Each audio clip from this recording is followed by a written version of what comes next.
Hello and welcome to In the Days of Noor with me, Noor, where we talk about Islamic related topics and social issues. Today I want to talk about so-called male abortion. This is a law that has come up in Europe that would give men the option to quote unquote abort their child. So when we say abort in this sense, we're talking about legally abort the child. That is denouncing all rights and privileges, signing whatever piece of paper that means you cannot visit the child, you cannot see the child, you have no rights to the child, and you also have no responsibilities to the child. And this is something they're looking into in Europe. And it's very fascinating for a couple of reasons. And I do want to get on the Islamic points because you may be kind of surprised at some of the fiqh issues, the Islamic rulings on these issues from what I've been taught. Because as we've discussed before, there are four major madhahib, schools of thought when it comes to Islamic law, and I've only learned one of them and some of that. So there could be a very big difference of opinion between the other three on this issue. But I'll get into that in a minute. But why I found this interesting is because there's a group called MRA, Men's Rights Activists, and this is one of the things that they complain about. So men's rights activists is kind of synonymous with feminism for men who want to fight for particular rights for men. And this is one of the things that they talk about is that women have the right in America, in Europe, to have an abortion. They don't need the father's consent at all to have the abortion or not to have it and give birth to the child. And if they decide to give birth to the child, whether or not the father wants to, the father is responsible for paying to take care of that child every single month, every year, for 18 years of that child's life. And so it's interesting because this was kind of a very fringe opinion, and the female response would usually be that you need to man up and this is your responsibility. You chose to obviously have intercourse with this woman, now you have to bear the consequences. And the men's rights activists on their side, they're saying, well, we both got involved in this action. So why is it that only the woman has the right to decide whether she wants to abort the child or not? Why doesn't the man have the right? So there was this interesting back and forth, and I was watching a clip from either late 1980s or 1990s where this issue was being discussed, and a man who had a girlfriend, they were sexually intimate, and they agreed to not have a child. She was supposed to be on birth control. I don't know if they were using condoms also, whatever. And she had a child. She says it was a mistake. He thinks it was to trap him. And so she had this child, and this was his argument that they agreed not to have a child. And she went ahead and had the child anyway. And so he begrudgingly gives her the monthly support, because he has to by law. You can go to jail if you don't pay child support, but he's not a part of the child's life at all. This child that he has no that he has decided he doesn't want to have anything to do with. And there's so many fascinating things, but I just want to quickly point on the Islamic points and then go back to the social issues and what I foresee as the possible consequence of if a law like this was enacted, and what it really says about us as Americans, as Westerners in our time. So the Islamic point of view is that if a mother has a child out of wedlock, that child is fatherless. The child cannot, I shouldn't say the child, but there is no claim on that child or on the father of that child biologically to be that child's father. That is not the child's father. It's not considered the child's father. The child does not take the father's name. So this is just a child had out of wedlock, fatherless. Doesn't matter that we all know who the father is, biologically the father. The child is fatherless. So the way in which one can get around this, and one should get around this, or not get around this, is also part of Islamic law, is that up until the 6th month of pregnancy, if that man and woman who had sex outside of marriage and a child was conceived, if within 6 months they get married, that child is considered his child. There's no issue. The child takes his last name. The child would get his inheritance. It's completely his child.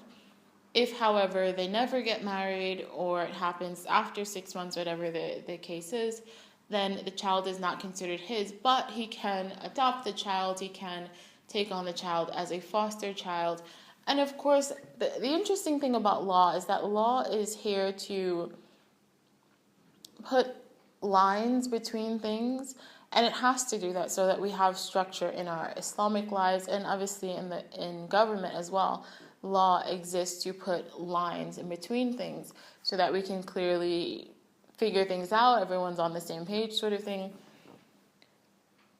But life in and of itself isn't that neat. The law tries to make it neat and give people a blueprint, but life itself isn't that neat, in the sense that if as a man you know a child is yours, whether or not, despite the Islamic law or despite this law that will come into place, you still know the child is yours.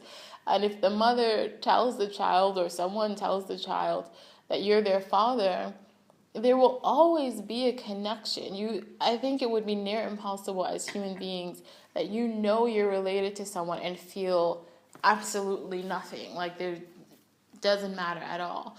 And that doesn't mean you'll have some sort of deep connection, but knowing the two people that brought you into this world, that were responsible for your existence, is of some significance. It doesn't really matter what the law says in that sense, in an emotional sense. And this is so I just wanted to touch on those Islamic points because people may not be aware of it. But this is the issue that I find with this law, when it comes to this law that they are thinking about passing in Europe, is that first of all, because when a woman decides to abort her child, the child is gone. There is no child anymore. So even though she made this, what I believe is a horrible decision, the child is not going to, after the death of the child, they're not going to suffer any further. And there is no child, so there's no further abuse, there's no neglect. After that child is dead, then that's it. That's the end of that child's life. Whereas for a man, this law, I think it's up to 18 weeks they're considering, that a man can legally decide, I want no part in being a father, I'm not the father's child, and give up all their rights and all their privileges and all of their obligations. That's easy and clear-cut in a law sense, but human beings aren't that. We can't really draw those kinds of lines in our life, in reality, on the ground. It makes me think of the story of Steve Jobs that I was reading recently, that he had a child when he was younger, and he was living with his girlfriend, and it was a similar sort of incident that I mentioned before, that they agreed not to have children, but however, she had a child, and he basically abandoned the child. But later on in life, he got involved in his daughter's life, and so they had an interesting relationship. Sometimes he was very much involved, sometimes he wasn't, and at his death, he did leave her an inheritance. So it's just, this is kind of my point, that at the beginning, he may have, and what's so interesting about this story, I think you can read it on Forbes.com if you search for something about Steve Jobs and his daughter, that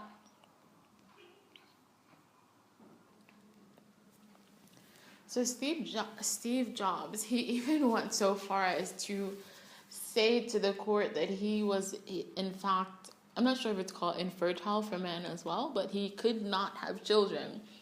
And so finally, when he was forced to have paternity tests, of course, it was his child. And so I'm saying all this to say that even in scenarios where the man may really feel like, I do not want anything to do with this child, And so if we had this law and people signed their name under the dotted line, that's not really, that may stand for the first year, the second year. And the man may be living a carefree life and he's so happy that he didn't have to have this child. But you never know when that kind of biological connection, that emotional connection, can kick in again. I think one of the very real needs that we have as human beings is to pass on whatever we've learned in our lives, even to pass on our wealth, to pass on whatever we have to another generation. And so if you're 25 or 35 and you get a woman pregnant and you feel like, okay, I don't want anything to do with the child, I'm not ready, or whatever the case is, okay, you may feel like that now, but what about 5 years, 10 years, 15 years? And what this law would do is that it would basically erase you from the picture. You don't only not have the obligation, so okay, you got out of paying the child support every month, but you don't have any right to that child. You can't go see them on their graduation. You can't see them when they're growing up. If you pass them on the street, what will you say? You know, I think that we sort of forget sometimes that we are human beings, and we think that if we just set up these different mechanics and these different legal things, then everything will be fine. But I really don't think it works that way.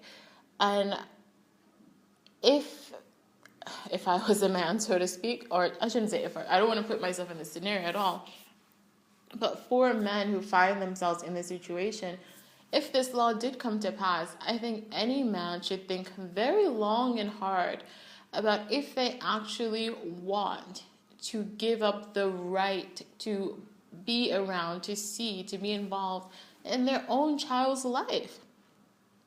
You have to really think hard about that. You can't just think about the child support. You have to think about it from every aspect.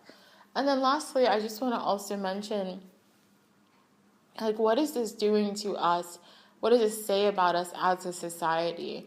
Because we already had, since the 1970s, Roe v. Wade, where women can abort their children, kill their children. And now that we have such sophisticated science, we know that somewhere around 3 to 5 weeks, there's already a heart and a spine and a brain developing. So the idea that your body, your life, it doesn't really work. Because now we know that very early on, that is a separate being. You may not like the inconvenience that is in your body, but even that is so sad, I find, that we think that childbirth is an inconvenience. I've never had a child. Of course, I've heard from many people that it can be uncomfortable, and of course, having the child is going to be painful for most women. But this is a miracle of life. This is something that only women are privileged to do. And so it's sad that we have come to a point where we see it more as a burden than we see it as the real privilege that it is. God could have made children come in any way he wanted. He could have had men carry children.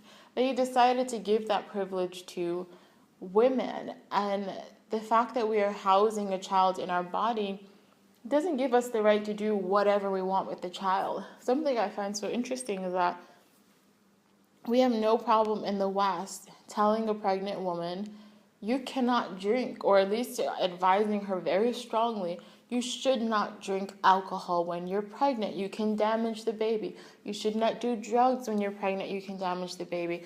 You should eat as healthy as possible. You shouldn't be stressed out. We are more than happy to very strongly urge pregnant women to not do anything to harm their child. And yet somehow, in this strange paradox, we're more than happy with a woman killing her child. It's very illogical, and I think that very, very soon, if Roe v. Wade is not reversed, I think that this abortion climate, these past couple of decades where people have, or at least a lot of people have been more than okay with abortion, I think a lot of people are going to start changing their minds. And whether that means they themselves not having abortions, whether that means changing the law, whether that means less abortion clinics, I don't know. But I really don't think people can continue to live behind the many, many fallacies of the quote-unquote pro-choice movement. And now with this male abortion, quote-unquote, that is being suggested in Europe, I just think it's really sad what we've become as a society, which is just very, very selfish. It's all about us. It's all about our generation. We're not trying to leave a better world for the generation. The next generation may be poorer than their parents. They will be less healthy than their parents. They'll be more obese. Their lifespan may be shorter than their parents. The environment they're given is going to be worse than their parents. And we are just all happy with this state. And it seems so oblivious to the harm that we're doing to the next generation. That or we don't care, which is both are just sad states of being. So we'll see what happens with this law. I think it'll be very fascinating. And then what is always fascinating, kind of sad because it almost ends up like a human experiment, is to see what happens, what is the result, and what do we really think about these scenarios decades later when we see the result of the people who were affected by it. So that's all for today. I'll try to leave some links to give you some more information to these different, very interesting topics having to do with abortion and male abortion, quote unquote. And I'd love to hear your opinion. Don't forget to follow me on Twitter, Fig and Olive Blog, and Pinterest, pinterest.com/Fig and Olive Blog. I'm really into pinning lately, so if you want to follow me there, I'd love to have you. And I look forward to talking to you soon. Take care.